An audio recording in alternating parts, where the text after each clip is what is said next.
இவன் தான் என் மூத்த மகன் பலராமன். ஐயோ அம்மா அம்மா பலராம வேணாமா கண்ணன் தாமா வேணும். அப்படியா? வேண்டாம்.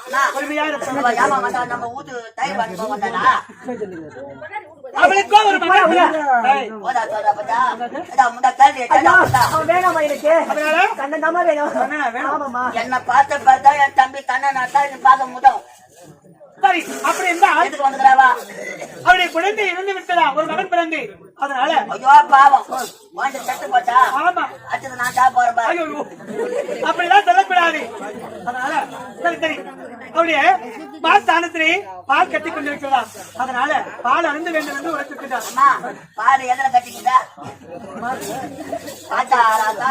ஆமா, அப்ப உன் பாட்டா இதுக்கப்புறம் எனக்கு வேணாம். எந்த பாட்டா ஆட்டாலும் கூட்டிட்டு போறேன். சரி சரி.